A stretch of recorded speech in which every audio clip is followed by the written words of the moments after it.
Don't follow me." The words cracked through the frigid dusk like a whip. Sharp, cold, final. Clara Wells didn't turn her head.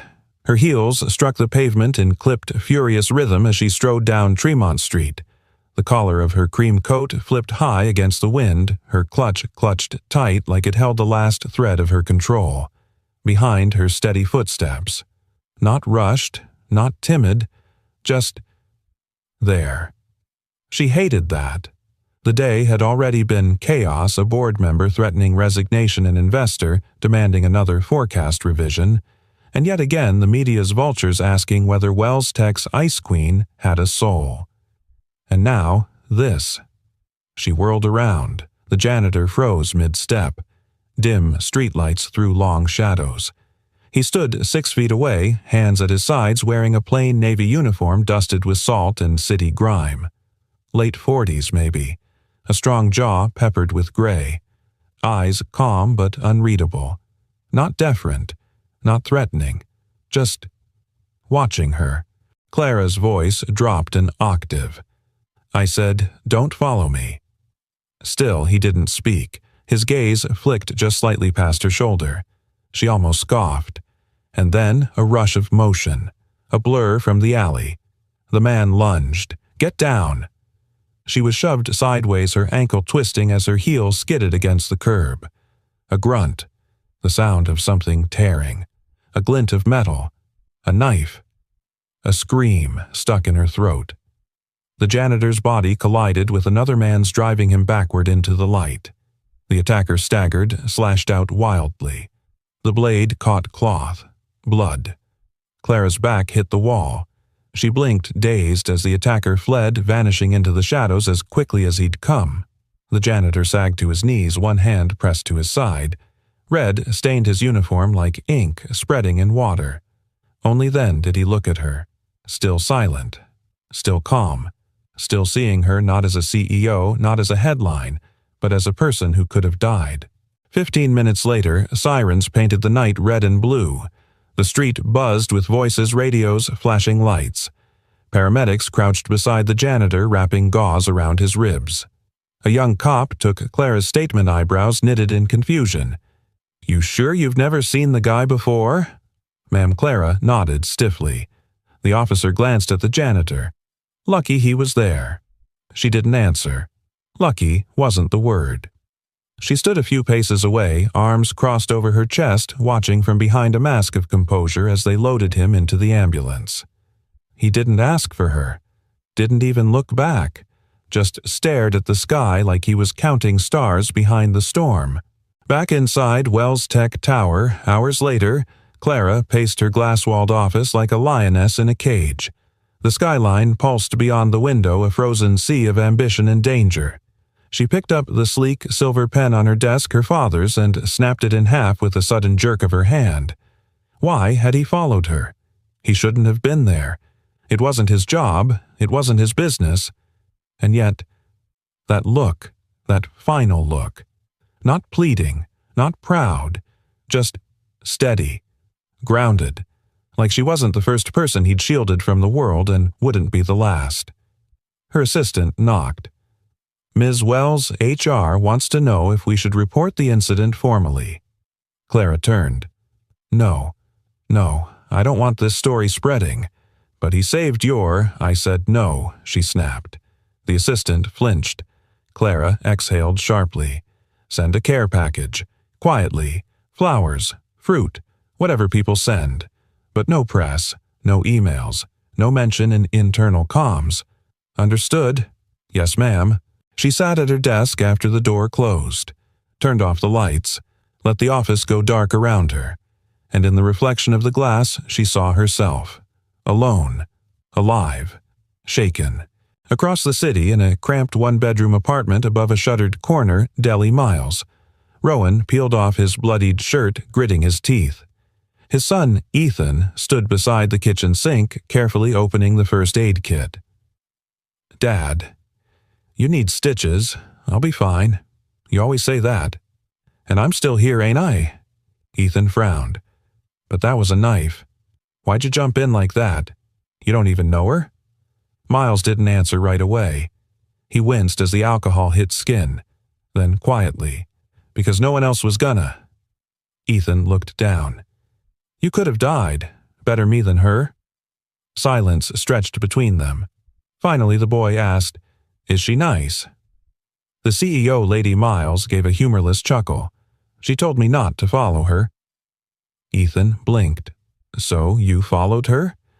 No, Miles stared out the tiny kitchen window.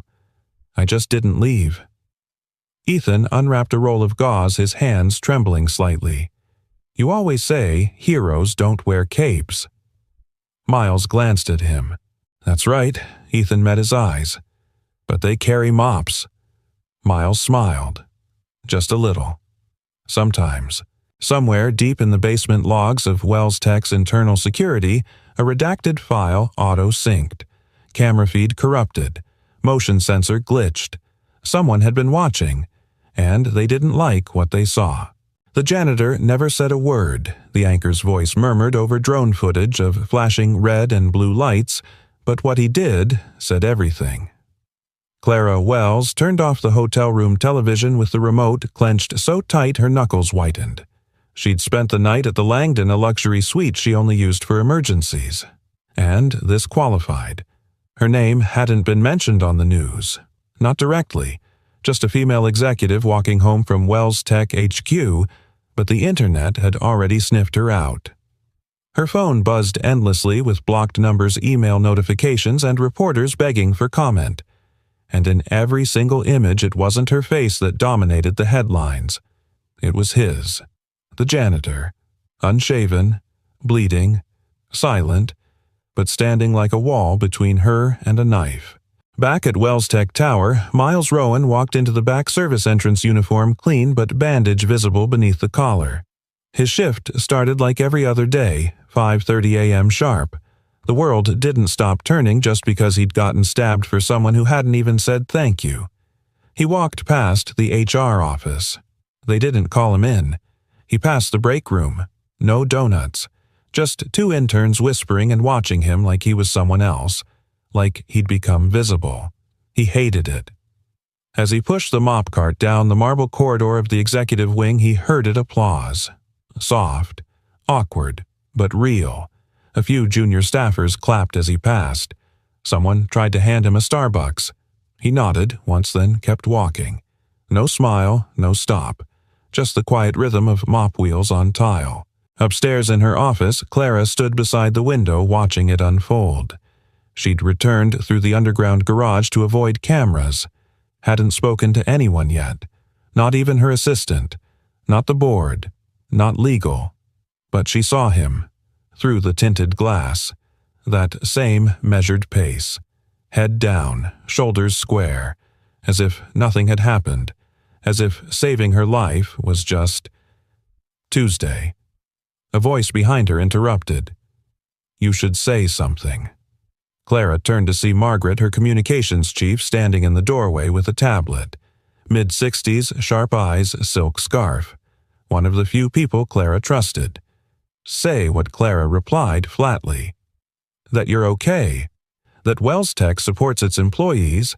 That we're not. Heartless. I didn't ask him to follow me. I didn't even know his name. Margaret arched a brow. So maybe it's time you learned it. Clara's jaw tightened. We are not turning this into a circus, she said. Margaret stepped forward, calm but firm. It already is, Clara. And if we don't control the narrative, someone else will. Clara looked back out the window. Miles had disappeared into the lower lobby. I don't owe him anything. No, Margaret said. But maybe you owe yourself something. That afternoon, an internal email went out. Wells Tech would like to acknowledge the bravery of one of our staff members during an incident outside HQ yesterday. While respecting their privacy, we recognize their service and courage. It was unsigned, generic, soulless. Exactly what Clara had wanted, except something about it sat wrong in her stomach. Meanwhile, in a quiet corner of the janitor supply room, Ethan Rowan sat cross-legged on a crate of paper towels reading a dog-eared graphic novel while waiting for his dad to finish his round. "You know," he said, flipping a page, "if you wore a mask, you could totally be Batman." Miles raised an eyebrow from behind a shelf of cleaning supplies. "Batman's rich," Ethan grinned. "So you're like Floor Man." Miles snorted. "Real intimidating." Ethan looked up serious now. "But you saved her, right?" That Lady Miles didn't answer immediately. "She didn't thank you." "No. Not even like a head nod." Miles shrugged. "Not everybody knows how to say, 'thank you.' Doesn't mean they're not thinking it." Ethan was quiet a moment. "I'd say it 100 times."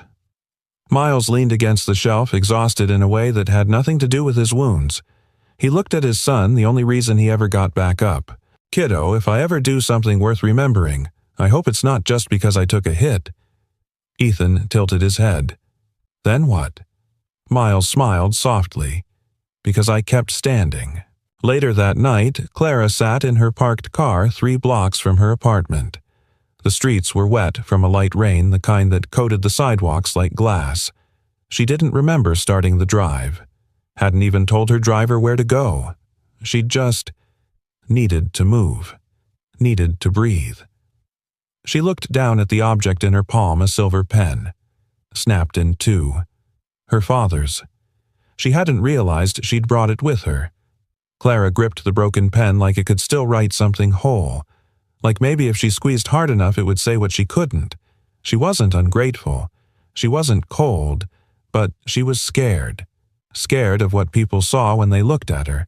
Scared of needing anyone. Scared of the version of herself that froze when danger came. Because she'd survived before. Alone. On her own. With no one standing in front of her. And now someone had. And she didn't know what to do with that. The next morning, Miles found a package waiting in the janitor's locker. No card, no name. Just a basket of overpriced fruit, a stiff bouquet of orchids, and a note typed in 12-point Times New Roman. "Thank you for your service. We wish you a swift recovery." He looked at it for a long moment, then tossed the flowers in the trash, and walked back to work. But as he pushed open the door to the executive floor, he didn't know someone was watching. Not from the board, not from PR, from the shadows, from the network, and they didn't like the janitor's name trending at all. It wasn't where she belonged. That was the first thought that hit Clara Wells as her heels tapped unevenly along the cracked sidewalk of Dorchester Avenue. The streets here didn't glisten with corporate glass, they pulsed with the hum of laundromats, flickering neon deli signs, and the uneven breath of a neighborhood just trying to hang on. She wrapped her coat tighter around her frame. The cold felt different here, closer, more honest. Why was she even here? Because Margaret wouldn't stop dropping passive-aggressive remarks about taking real responsibility. Because the board wouldn't shut up about public image and community touchpoints. Because she hadn't slept since the attack, and when she closed her eyes, she saw him, Miles Rowan, not with blood on his shirt, but with a strange stillness in his face that made her feel seen. And guilty. So she asked HR for an address, under the pretense of a wellness follow-up, but mostly because something inside her kept whispering, "You owe him something you can't email." Unit 3B sat above a shuttered corner bakery with a crooked for lease sign and the ghost of cinnamon rolls in the brick. Clara raised her hand to knock, then paused. Laughter. She turned her head toward the sound. Across the street in a small weed-ridden park, a boy sat cross-legged on the edge of a wooden bench. A sketchbook rested on his knees, a red crayon moving furiously across the page. His brow furrowed and focused tongue poking from the side of his mouth. Beside him lay a school backpack patched with duct tape and a folded paper bag that had once held dinner. She should have turned away, should have walked up and knocked on the door. Instead, she walked toward the boy. He didn't notice her until her shadow crossed the paper. He looked up. Green eyes, freckles, familiar jawline. "Hi," he said simply. "Not afraid, just curious." Clara blinked. Hi, you lost or something? No, I'm looking for someone. Miles Rowan. The boy brightened. That's my dad. A pause. You must be the lady he saved. Clara's stomach tightened. How do you know that? He shrugged. They didn't say your name, but I saw it on TV before Dad turned it off. You look like a CEO. She let out an involuntary laugh. Is that a good thing? The boy grinned. Depends on the movie. Clara sat on the bench beside him before she realized she'd made the choice. He held the sketchbook toward her. I drew this. It was simple, almost childlike, but striking. A city skyline. A man with a mop in one hand, a shield in the other. Behind him, a woman in a long coat, half hidden by shadow. That's you, he said, pointing to the figure, and that's my dad. Clara traced the lines with her eyes. And the shield, she asked. That's not real, the boy admitted. But it's how I see him. She looked at him for a long beat. What's your name, Ethan? Ethan? How old are you? 10. But I read at high school level. Dad says I ask too many questions, but I think that's his way of saying I'm awesome. Clara laughed again, this time warmer. I think he's right. The boy studied her face. You don't smile a lot, do you? That caught her off guard. I'm smiling now, she replied. Yeah, but it's a lonely kind of smile. She blinked. Kids didn't say things like that, not unless they'd seen things they shouldn't have. She opened her mouth to ask something else, but a familiar voice cut across the street. Ethan Miles. He stood on the stoop of the building, face lined with worry until he saw her. Then it shifted. Hard. Guarded. Clara stood immediately. I was just. He was already walking across the street. Not hurried, not hostile, but each step measured like he was reining in something heavier than anger. You shouldn't be here, he said. I know, she replied. You didn't answer my messages. I didn't know what to say. He looked at Ethan, then back at her. What are you doing with my son? We were just talking. His jaw ticked. I came to thank you, Clara said quickly. In person. You already sent a fruit basket. That wasn't from me. He crossed his arms.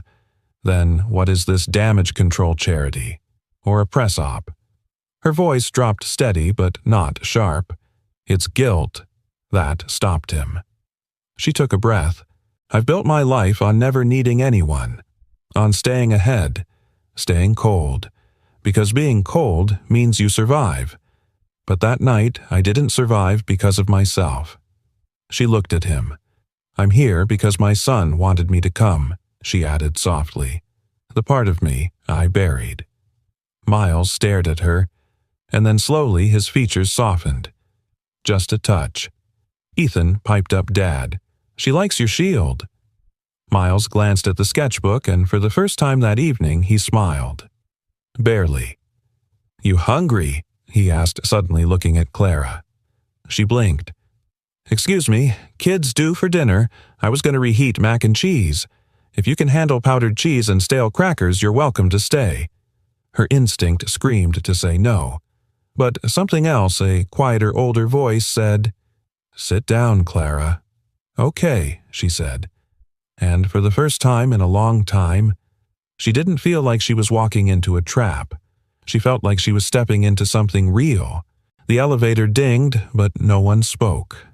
Clara stepped out first, heels echoing against polished tile as the doors slid open to the underbelly of Wells Tech, where the gloss of power gave way to fluorescent hums and the quiet hum of forgotten records. The air down here smelled like old paper and resignation. Behind her, Margaret followed, tablet in hand, face unreadable. You know, Margaret said most CEOs don't come to the records floor unless they're hiding a body or looking for one. Clara didn't smile. I need to know what we've buried. They reached the secured archive room. Clara swiped her master badge. Access denied. Margaret lifted a brow. You're locked out of your own company's files. No, Clara murmured, eyes narrowing. I'm locked out of someone else's. She turned to the junior clerk behind the glass. I need the employment record for Miles Rowan. Full file, all clearance levels. The clerk hesitated. That file was flagged last year. Transferred to legacy encryption. Only director-level admin can unseal it. Clara blinked. I'm the CEO. Yes, ma'am, but the system says it was redacted under security protocol. Falcon 9.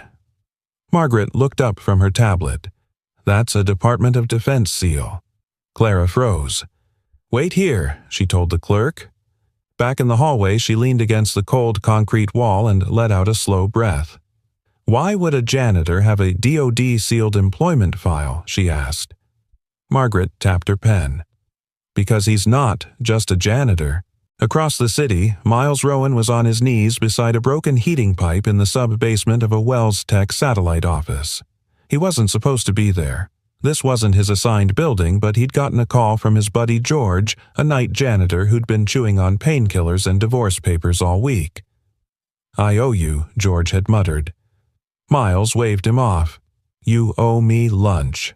No onions. The truth was, Miles didn't mind the grunt work. He liked the silence, the predictability. Pipes didn't talk. They didn't lie. They just leaked, unlike people. As he tightened a rusted valve, his radio crackled. Rowan, you there? HQ wants you to swing by records when you're done. Something about ID verification. Miles stiffened. Copy that, he said, setting down the wrench. But his hand lingered over it.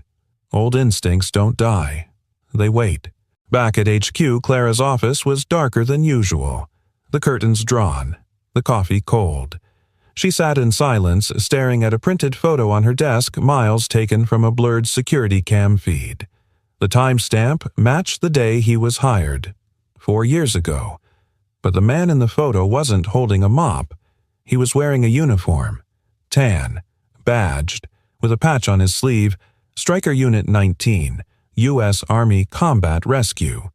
Margaret's voice broke the quiet. Clara. There's more. Clara looked up. He was involved in a hostage extraction. Rural Syria. 2014. The mission was classified.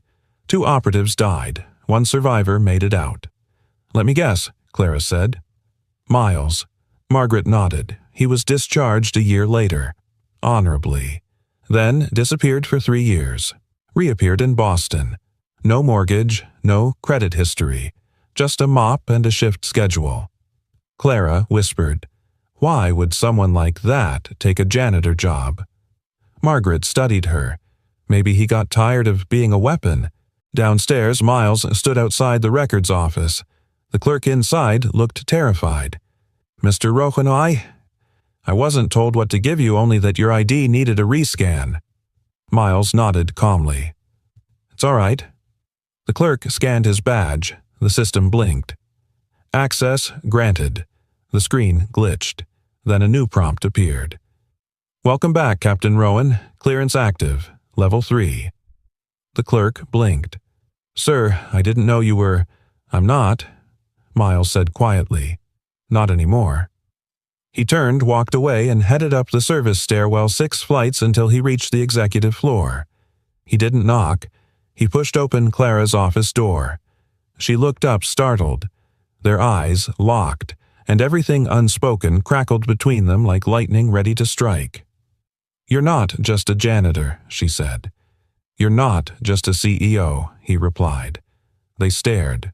No words.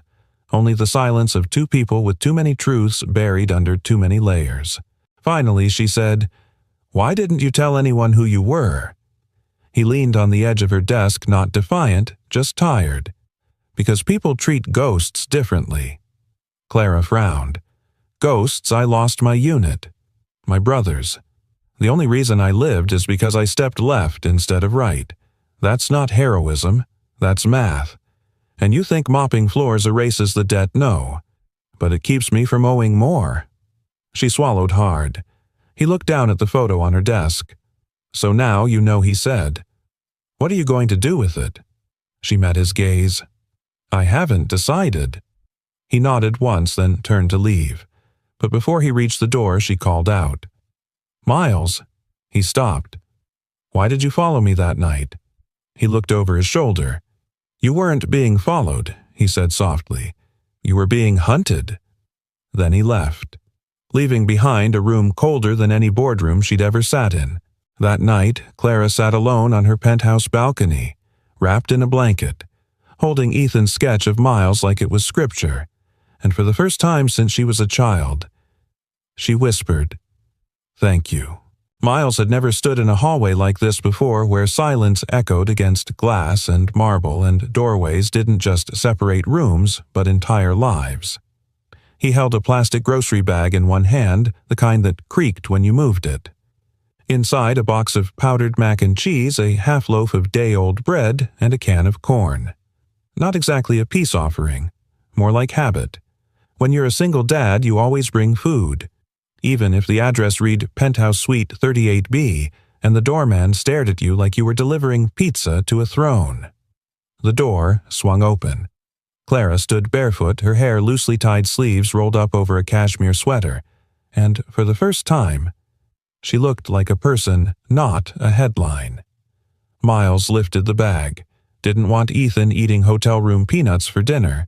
Clara blinked, then stepped aside. "Come in."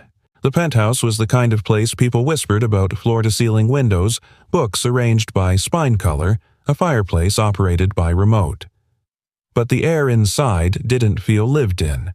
No clutter, no family photos, just taste and tension. Ethan bounded into the living room, socks sliding on the wood floor.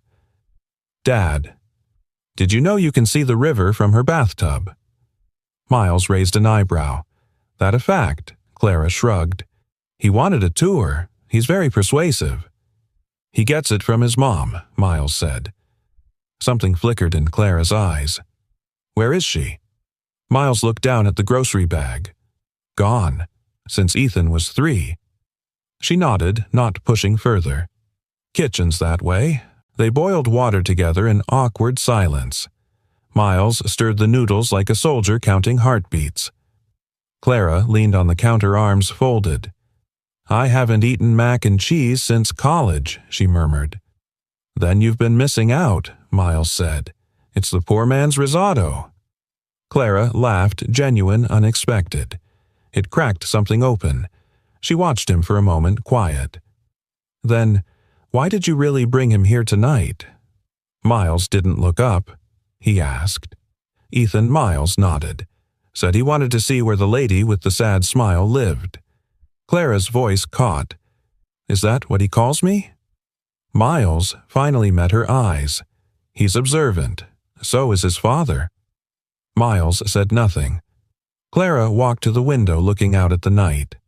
"When I was 10, I lived in a rental apartment with bars on the windows. My mother worked 3 jobs. My father, well, when he showed up, it wasn't a good thing." She turned to face him. "Power was my escape. Money. Control.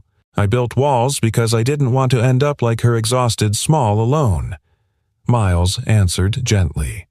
And now Clara's smile was soft. Hollow. "Now I'm just alone. With better furniture." Dinner was eaten on the floor. 3 mismatched bowls, plastic forks, a single cloth napkin folded 3 ways. Ethan told stories between bites about a kid at school who tried to climb a vending machine and how he wanted to invent a cereal that changed color with temperature. Clara listened completely still. "You're good with him," she said when Ethan ran off to draw. Miles shrugged. "I'm better because of him." Clara leaned back on her palms. "You know what scares me most? What that for someone like me, someone the world calls successful. It took a janitor and his son to remind me what real connection feels like." Miles looked at her long and unflinching. "Success isn't about being above anyone," he said. "It's about knowing when to kneel." She swallowed. "And when to open your door." Later, as Miles helped Ethan into his coat, Clara walked them to the elevator. "You didn't have to come," she said softly. Miles looked at her. "You didn't have to let us in." The doors slid open. He stepped inside. But just before they closed, Clara said, "Miles." He looked up. She hesitated. Thank you. For saving my life. Miles held her gaze. No, he said. Thank you for starting to live it. The elevator closed, and Clara Wells stood in the hallway heart-pounding, realizing she had no idea what kind of life she'd been living before. That night, alone in bed, she opened her email. She typed, "Subject Rowan file reinstate access. Full clearance. I'll take responsibility." Then she opened another window and searched community shelters in Boston accepting corporate funding. She sat back, fingers trembling. Not with fear, but with the quiet, unfamiliar weight of choosing something different. Elsewhere, on a rooftop across the city, a figure stood watching the glowing skyline. In his hand, a crumpled newspaper. Janitor saves CEO. The man scoffed, then lit the paper on fire with a flick of his lighter, and whispered, "Not for long." The snow had returned to Boston, light, lazy flakes falling like ash outside the high-rise windows. The city buzzed beneath, unaware of the quiet storm brewing above. Clara Wells stood in the glass-walled executive lounge of Wells Tech's 28th floor, sipping black coffee that had long gone cold. Across the room, board members mingled, pretending to care about quarterly projections and industry chatter. But her attention was elsewhere. On the boy. Ethan sat alone near the far window legs, dangling off a velvet armchair too big for him, a worn sketch pad in his lap. His pencil moved quickly, eyes flicking from the skyline to the page and back. He looked content, untouched by the politics of towers and titles, and yet he saw everything. Miles had come up only briefly to drop off paperwork for facilities. His presence now tolerated, even occasionally greeted, though still more ghost than employee in this polished world. Clara had invited Ethan along, hoping to test the waters of a future she still wasn't brave enough to name. "Your son's incredibly intuitive," she'd told Miles earlier, to which he'd replied without missing a beat, "He was raised by silence. Makes him listen better than most." Now Clara approached slowly, careful not to startle the boy. "What are you drawing?" she asked, kneeling beside him. Ethan didn't look up. "You." Clara blinked. "Me." He tilted the pad toward her. It wasn't just her. It was the street outside Wells Tech at night, the scene of the attack. But not from the ground. From above. Like someone watching from the rooftops. It showed a man stepping forward, arms out. A knife flashing. And, behind him, her. Face half lit. Frozen. But it wasn't the violence that caught her breath. It was the detail. The eyes of the attacker, small, narrow, filled with something almost familiar. "You saw this," Clara whispered. Ethan nodded. "I was in the car, waiting for Dad to finish. I saw the guy hiding near the alley. He had a gray beanie and a scar here." He traced a line from his cheekbone to jaw. "Why didn't you tell anyone I tried?" Ethan said, voice soft. But Dad didn't want to make things harder.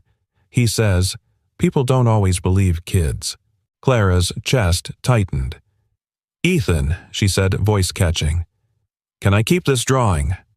He hesitated, then nodded. "Make sure the right people see it." She smiled.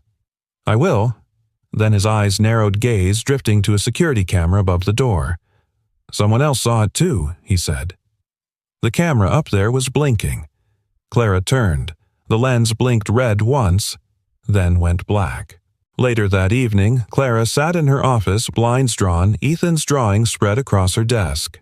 Her hands trembled slightly as she dialed a private extension. "Detective Vega," came the voice on the other end. Clara wasted no time. "Laura, I need you at Wells Tech. Tonight." 20 minutes later, Detective Laura Vega, short, sharp, with the posture of someone who didn't miss much, stepped into the executive suite, snow clinging to her coat. "You're not usually the one calling," Laura said, shutting the door behind her. "I think someone erased footage from the night of the attack." Laura raised an eyebrow. "You're just realizing this now." Clara slid the drawing across the desk. Laura's eyes scanned the page. Then she looked up, her voice shifting into something colder. "Where did this come from? My janitor's son." Laura leaned in. "That's almost photographic memory. Kid's sharp. He saw everything. And now I'm starting to think someone else did too." Laura's jaw tightened. "You want me to pull surveillance logs? I want you to pull everything. I think someone inside Wells Tech wanted to keep this quiet. And I want to know why." Laura pocketed the drawing. "I'll run facial recognition on the scar pattern. See what comes up." Before she left, she turned back. "Miles doesn't know about this, does he?" Clara shook her head. "Not yet." "Maybe don't wait too long," Laura said. "That man's carrying enough ghosts already. Don't hand him another." Meanwhile, on the lower levels, Miles was finishing his shift. He moved like he always did, measured, quiet, invisible. But his hands lingered longer on surfaces. His gaze paused on corners. Instincts that hadn't dulled with time whispered something wasn't right. As he emptied a trash bin into the barrel, a piece of folded paper fluttered loose. He picked it up. It was a printout of his own personnel file, but redacted. Dozens of black lines. Except for one highlighted sentence, subject was last under surveillance in Kandahar 2016. Cleared for domestic civilian placement under Operation Hollow Echo. His blood ran cold. He shoved the paper in his pocket and walked faster than he had in years. Clara returned to her penthouse that night more exhausted than she could explain. She slipped off her coat, poured a glass of water, and stood at the window. Boston glittered below, elegant, ruthless, oblivious. She glanced at the drawing again on her kitchen counter. The way Ethan had drawn her shadowed, uncertain, fragile. She didn't like that version of herself, but maybe. That version wasn't wrong. Her phone buzzed. Miles. She hesitated, then answered. "Clara," his voice came low and even. "We need to talk. Tonight. Is Ethan all right?" "He's fine." "What happened?" Miles paused, then quietly said, "I think we've both been watched longer than we realized." Miles Rowan had known fear in many forms. The tight snap of a tripwire under boot, the thud of a helicopter blade that came too late, the hollow click of a rifle chamber that should have saved someone, and didn't. But nothing sent ice through his veins like what he found in the mailbox that morning. A plain, white envelope. No return address. No markings. No postage. Inside a photo. Ethan, at the park, alone, drawing. His head tilted, tongue poking out in focus just like he did when the world disappeared. And in the bottom corner of the frame, a boot. Black. Just stepping into view. Miles didn't speak as he re-entered the apartment. Ethan looked up from the breakfast table, a spoon halfway to his mouth. Dad Miles offered a faint smile. "Eat up, buddy. I've got to head out for a bit. You okay?" "Yeah." He leaned down and kissed his son's hair. "Just need to check on something." 20 minutes later, Clara opened her front door and knew something was wrong the moment she saw his face. Miles looked like a man walking out of smoke, still whole but carrying fire. She stepped aside, wordlessly letting him in. He dropped the envelope on her kitchen counter. The photo slid out. Clara stiffened. "Where did you get this?" "My mailbox." No name, no message. She picked up the photo with trembling fingers. "This was yesterday." "I know. Did you recognize the shoe?" "Not the shoe," he said, voice tight. "The shadow behind it." Clara looked closer.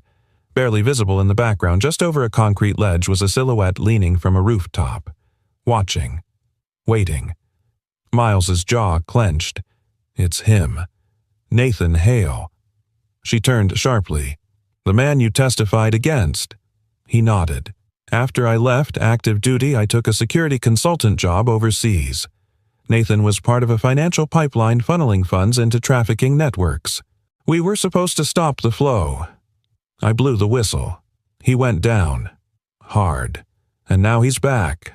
He did 3 years, got out quiet, changed his name on record, But he's not quiet anymore. Clara gripped the edge of the counter. He's targeting you. Miles met her eyes. No, Clara. He's targeting you. They sat across from each other in the living room. Light filtered through the tall windows, but it felt like dusk. I thought this ended the night he tried to stab you, Miles said. Clara shook her head slowly. I keep going back to the night it happened. How fast it was. How precise. He didn't come to rob me. He didn't ask for my purse. He didn't even look at me like a person, just a target. And now he's playing a different game. Miles leaned forward. He wants you scared. He wants me desperate. He's not trying to kill. Not yet. He's trying to control the board. Clara's voice was barely a whisper. Why now? Miles exhaled.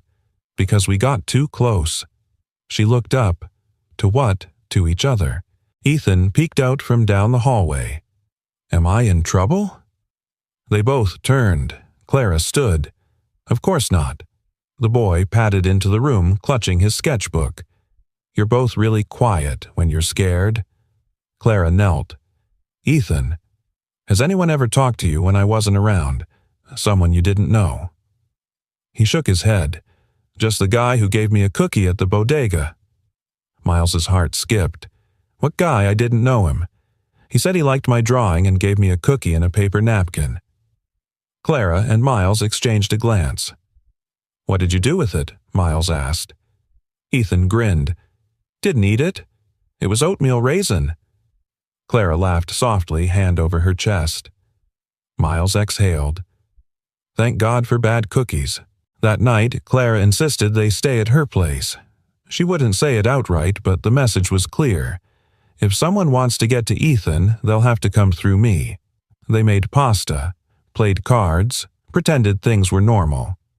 After Ethan fell asleep on the couch, a comic book still open on his chest, Miles stepped out onto the balcony, arms folded against the cold.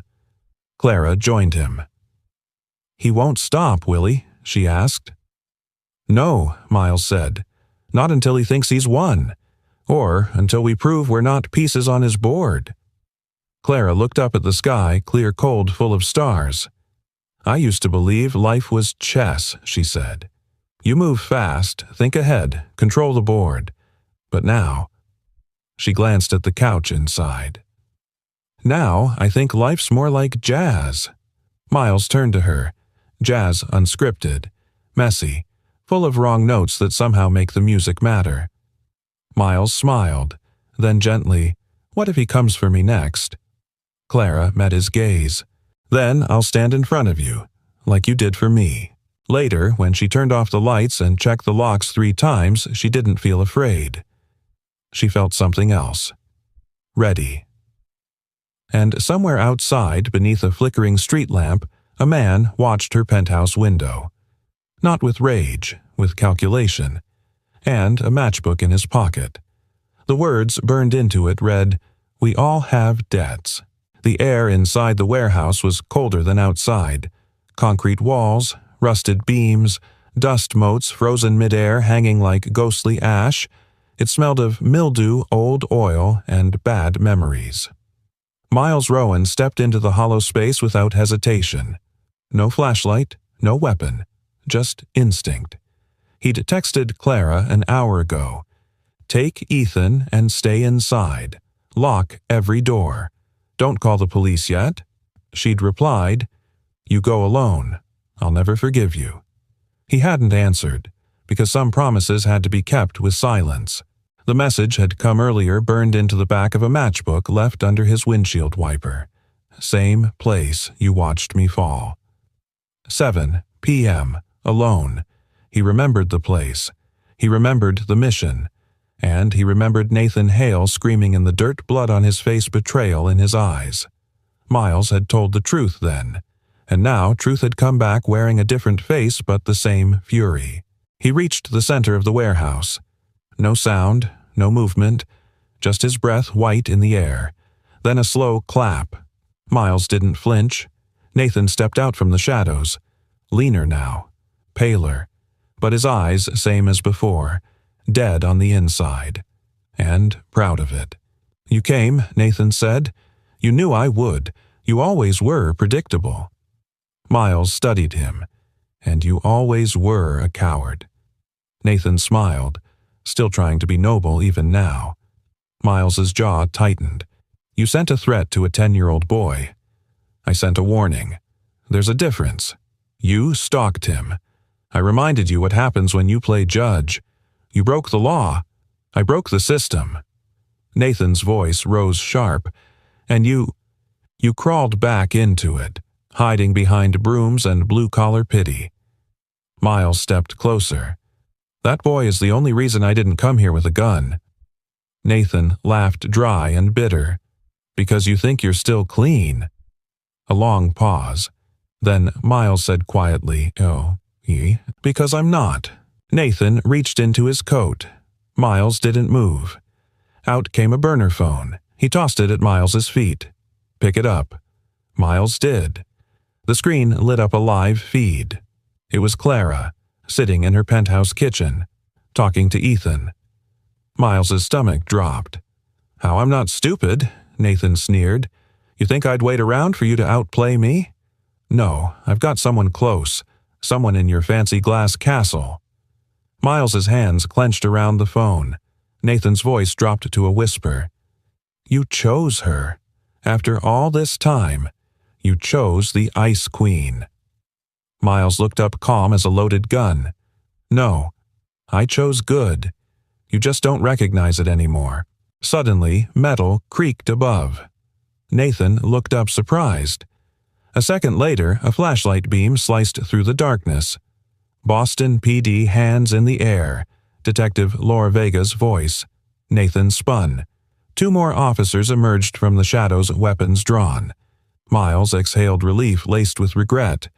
He hadn't wanted Clara to call Laura, but damn, he was glad she did. Nathan lunged, not toward the cops, toward Miles. The tackle drove them both into a pile of crates. Splinters, grunts, blood. But Miles didn't fight back. He pinned Nathan's arms, eyes burning into him. You came for war, Miles said, breathless. But you forgot war doesn't forgive, Nathan roared. You don't get to walk away clean. I never did. Cuffs snapped. Officers dragged Nathan away. He screamed as they pulled him back. I was supposed to matter.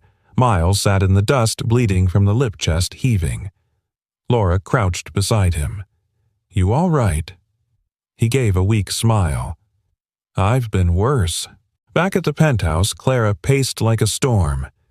Ethan sat on the couch, hugging his knees. Why did he go alone? Ethan asked softly. Clara stopped. He thought it would protect us. Is that what dads do? Clara knelt in front of him, her eyes shining. Good ones don't protect with fists, she said.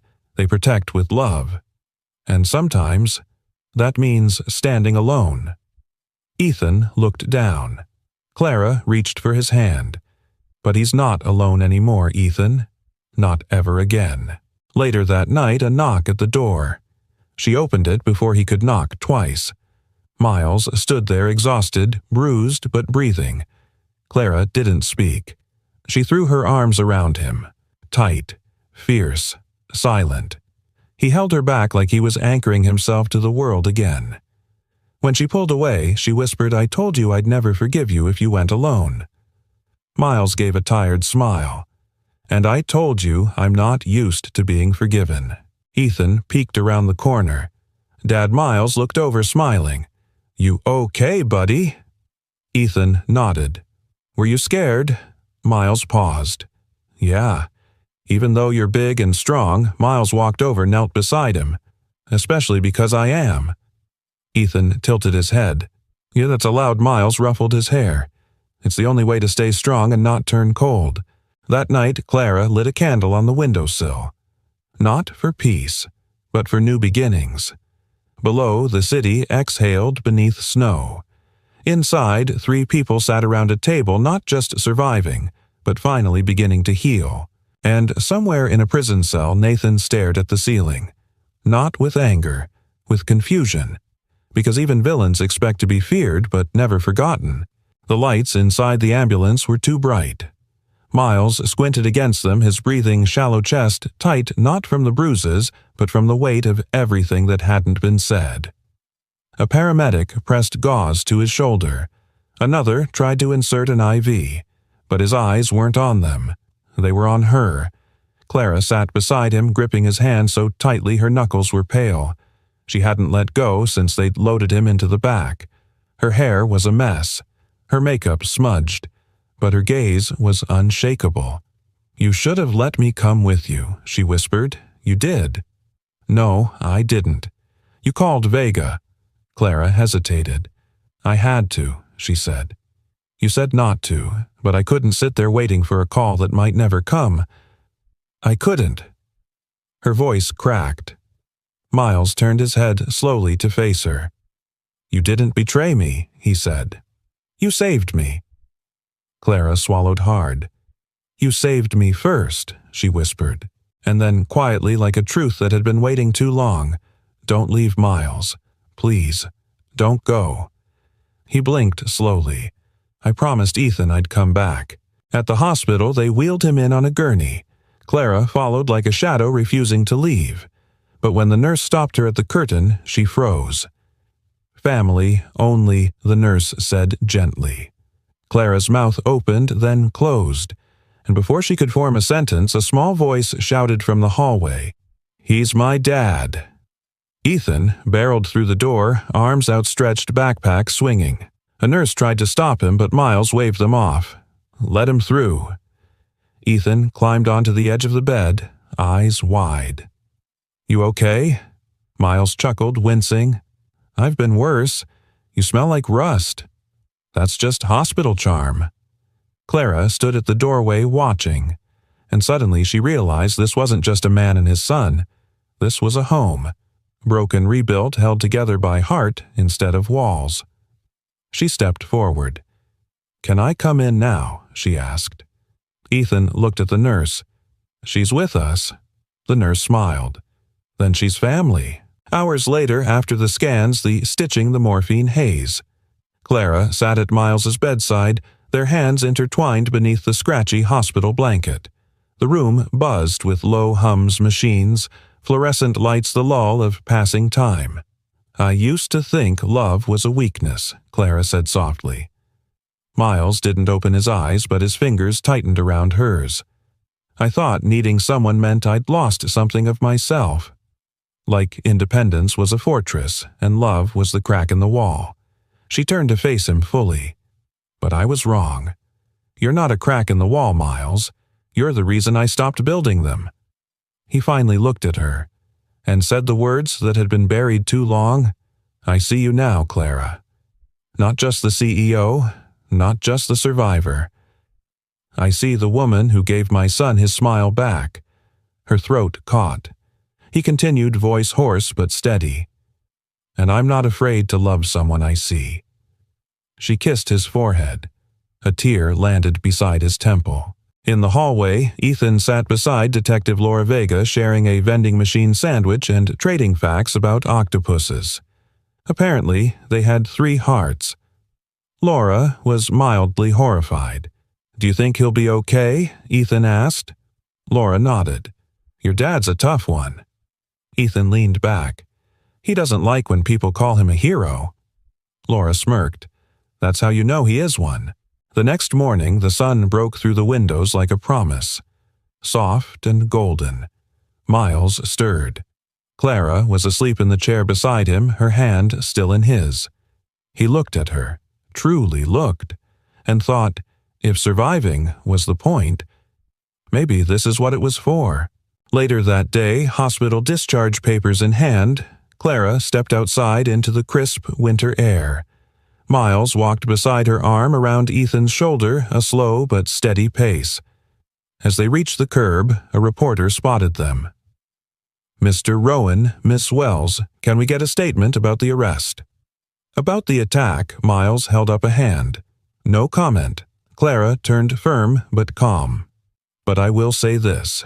The camera rolled. She looked directly into the lens. Not all heroes wear capes. Some carry mops. Some carry their sons. And the bravest ones carry the weight of the past without letting it crush who they are. She turned away. The reporter stood in stunned silence. Miles glanced at her. "You just made a headline."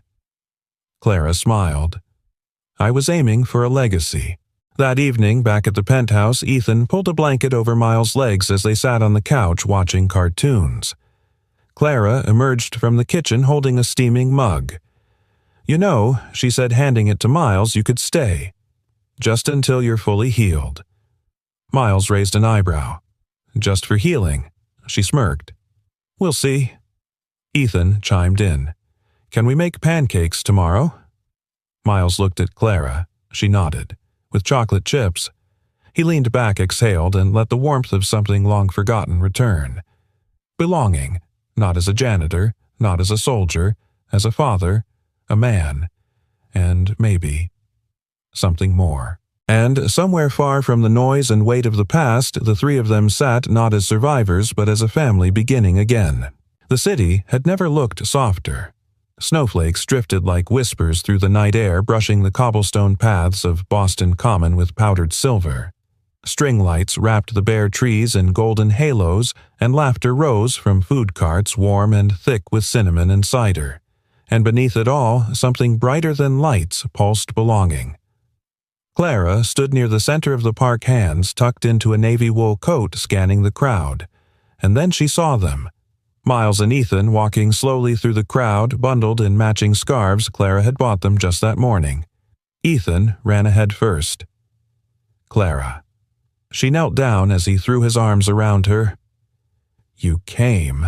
She smiled. "I told Dad this was the best night of the year," Ethan said, breathless. "I didn't want him to miss it." Clara looked up at Miles. "You okay, walking this much?" He gave that half-smile she was beginning to read like a second language. Hurts less when there's something worth walking toward. They joined the crowd near the center lawn where a small stage had been set up for the community ceremony. Local kids were preparing to present a mural to the city, a painting they'd made together in tribute to everyday heroes. Clara sat between Ethan and Miles, the three of them forming their own quiet constellation. "I used to come here every winter," Clara murmured, watching the lights. "But I never stayed long. Too many families, too many reminders." Miles looked at her. "And now," she smiled gently, "now it reminds me what I could have missed if I stayed cold forever." On stage, a volunteer cleared her throat and tapped the mic. "We'd like to thank our sponsors for tonight's Winter Lights Festival," she began. "But before we light the final lanterns, we have a special guest who asked to say a few words." Clara looked up confused. The announcer smiled. "Ethan Rowan." "Would you come up here, please?" Clara's eyes widened. "Did you know about this?" she asked Miles. He chuckled. "He told me not to tell you." Ethan ran up the steps, sketchbook in hand, cheeks flushed pink from the cold. He stepped up to the mic, tiny fingers gripping the edge. "Hi," he said. "I'm Ethan. I'm 10. I used to think heroes only lived in movies or comic books." A soft murmur of laughter. "But then I met one. Actually, I live with one." Miles shifted in his seat, visibly uncomfortable. Clara reached over and squeezed his hand. Ethan continued. "My dad used to say janitors are invisible, that people only notice us when the floor is sticky. But I see him. I see him every day." He opened his sketchbook, held it high. It was a new drawing. A man in a janitor's uniform holding a mop like a staff, standing in front of a CEO in a power suit. But they weren't apart anymore. They were side by side, and behind them a little boy holding both their hands. The crowd hushed. Ethan finished. "I think heroes aren't about saving people with powers. They're about choosing to stand when nobody else will. And that's what my dad does." A pause, and Clara too. Clara gasped softly. Ethan beamed at her from the stage. She saw him, before the world did, and she let us be a family. Miles blinked hard, jaw clenched. Ethan stepped back from the mic. The crowd erupted in applause. Later, as lanterns floated into the sky like glowing prayers, Miles stood beside Clara near the edge of the pond watching Ethan chase fireflies with other kids. "He's different," Clara said. "More open, freer." "He's been watching us," Miles replied. She turned to him. "And what has he seen?" He paused, then looked at her, not just saw. "He's seen me come back to life." Clara's breath caught. "And what have you seen, Miles?" He reached for her hand, held it with reverence. "I've seen a woman strong enough to lead a city, and brave enough to sit on the floor with a janitor and eat powdered cheese." She laughed, eyes wet. "You know," she said softly, "I never had a family that felt like this." Miles leaned closer. "You do now," a small voice interrupted. "Are we going home together tonight?" Ethan asked, appearing between them with a marshmallow on a stick. Clara knelt. "What do you think?" Ethan grinned. "I think we belong to each other now." Miles ruffled his hair. Smartest kid in the park. As the final lantern soared into the night sky, Clara rested her head on Miles's shoulder. He looked up, watched one rise higher than the others, glowing steady, almost defiant. And he whispered more to himself than anyone. "Some lights don't come from the sky. They come from the people who finally see us." That night, Boston shimmered not with snow, but with second chances. And 3 people walked home not as survivors of the past, but as builders of something whole. The halls were still. No chatter, no meetings, no flashing emails on oversized monitors. Just silence. The kind of silence that speaks in reverence. Miles Rowan walked slowly down the gleaming corridor of Wells Tech one last time, pushing the mop bucket that had been his companion for nearly 4 years. It squeaked just slightly, not out of wear, but as if it too knew this was goodbye. He stopped at the far end of the executive floor, the corner where it all began. Right there, beneath the chrome light fixture and the faint scuff mark from a security officer's boot, he had once stood invisible. And now, everything had changed. But not because the world saw him, because he had finally let himself be seen. He bent down, dipped the mop, and made one slow, final pass across the marble tile. It gleamed like glass under the rising sun. Footsteps approached. He didn't need to turn around. "I thought you'd be gone before I woke up," Clara said softly. Miles straightened, resting his arms on the mop handle. Didn't want to ghost the place. She stepped beside him, holding 2 paper cups of coffee. She handed him one. "You didn't need to come in at all." He looked at her, smiled. "I wanted to leave the floor cleaner than I found it." Clara's lips curled gently. "That's the most Miles thing I've ever heard." They stood there, sipping quietly. The golden morning light filtered through the panoramic windows, warming the glass walls and softening every sharp edge. After a moment, she said, "They offered me a feature in Forbes. I heard, apparently saving the company while falling in love with the janitor is great press." Miles chuckled. "That the headline?" "No," she said. "The headline's worse." She pulled out her phone and read it aloud. "Ice Queen melts for mop-wielding hero." Miles groaned. "God help us." She laughed, then turned serious. I turned it down. He looked surprised. "I'm not interested in proving anything to strangers," she said. "I used to chase those headlines like they were oxygen. But now—" She looked at him. "I want a life that doesn't need to be published to be real." Miles nodded slowly. "That sounds a lot like peace." They walked down together to the lobby this time, not in silence, but in step. Janitors, executives. It didn't matter. People looked up as they passed. And not one of them saw a janitor and a CEO. They saw something else. Something whole. Outside, Ethan waited on the bench, scarf wrapped twice around his neck hands, cradling a styrofoam cup of hot cocoa. He lit up when he saw them. "You ready?" Dad Miles nodded. "I'm all yours now, kid." Clara sat beside Ethan and ruffled his hair. "Guess what? What the mayor's office approved the grant for the community center. Ethan gasped. Really? She nodded. And it's going to be named after someone very special. He leaned in. Who? Clara smiled. The Turner Heart Center. Ethan blinked. That's my mom's last name. Miles swallowed. His voice came low. She would have loved that. Ethan looked between the two of them, then said, Will it have art classes? Of course, Clara said, and a reading nook, the best one in Boston. He grinned. Then I'm going to teach other kids to draw heroes. Miles put an arm around him. You already do. Later that evening, back at home, Miles unpacked a box of old uniforms. Janitor shirts, worn boots, a faded name tag. He paused, held it in his hand, then placed it gently in the box. Clara stood behind him, arms wrapped around his waist.